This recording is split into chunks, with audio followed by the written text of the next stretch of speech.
ছুটিতে কক্সবাজারে বেড়েছে পর্যটকদের উপস্থিতি। এই বিষয়ে বিস্তারিত জানবো সহকর্মী মনতোষ বেদজ্ঞের কাছ থেকে। মনতোষ, জানাবেন এই সমুদ্র সৈকতে নিরাপত্তা নিশ্চিতে প্রশাসনের পক্ষ থেকে কি ব্যবস্থা নেওয়া হয়েছে এবং হোটেল মোটেলের বুকিং কেমন হলো?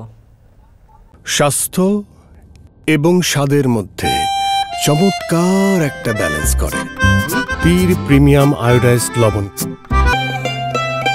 উজ্জ্বল, এখন কিন্তু কক্সবাজারে বেশ গরম অনুভূত হচ্ছে, 33 ডিগ্রি সেলসিয়াস তাপমাত্রা, এবং যেটি কিন্তু 42 ডিগ্রি সেলসিয়াসের মতোই আসলে অনুভূত হচ্ছে। এবং দুপুরে গরমের তীব্রতা আসলে বাড়ার পর থেকে দেখছি যে আমরা যে সকালে যে পরিমাণ পর্যটক সৈকতে দেখা গিয়েছে, তত কিন্তু পর্যটক এই মুহূর্তে নেই এবং অনেকটাই কিন্তু সৈকতের পরিবেশ ফাঁকা রয়েছে। হোটেল মালিকদের সাথে আমরা কথা বলেছি, তারা যেটি বলছেন যে শহরের যে ভালো মানের হোটেলগুলো রয়েছে সেখানে 40 থেকে 45% পর্যন্ত কক্ষ বুকিং রয়েছে, এবং মাঝারি মানের যে হোটেল সেগুলোতে 10 থেকে 20% বা 20 থেকে 30% এরকম কক্ষ বুকিং রয়েছে। এবং সাম্প্রতিক যে পরিস্থিতি সেটি ছুটির দিনগুলোতে আসলে কিছুটা পর্যটক উপস্থিতি থাকছে, এবং অন্যান্য দিনগুলোতে গরমের যে তীব্রতা সেটির কারণেই হয়তো পর্যটকের উপস্থিতিটা আসলে কিছুটা কম থাকছে। এই কারণে ছুটির দিনগুলোতে যখন পর্যটকের উপস্থিতি কিছুটা বাড়ছে, তখন কিন্তু এখানকার যে স্থানীয়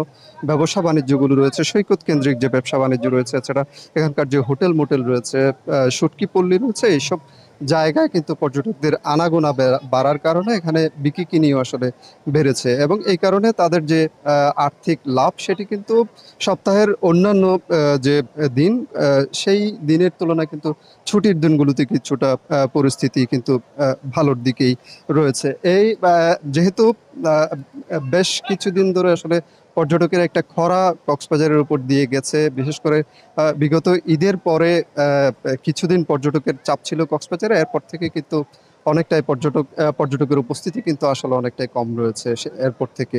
তবে মাঝে মধ্যে যখনই আসলে অবসর মিলছে তখনই কিন্তু পর্যটকের সংখ্যা বাড়ছে, এবং এই মুহূর্তে আগামী বৃহস্পতিবার থেকে কিন্তু বৃহস্পতিবার বিকেল থেকে আসলে পর্যটকের উপস্থিতিটা বাড়তে পারে, এবং শুক্রবারের পর্যটক আরও বাড়বে বলে এখানকার পর্যটন ব্যবসায়ীরা আশা করছেন। এবং তারা যে পর্যটকের উপস্থিতি যদি বাড়ে সেক্ষেত্রে তাদের ব্যবসা বাণিজ্য ভালো হবে বলে তারা আশা করছেন। উজ্জ্বল, কক্সবাজার সৈকত থেকে এই ছিল আমার কাছে সবশেষ।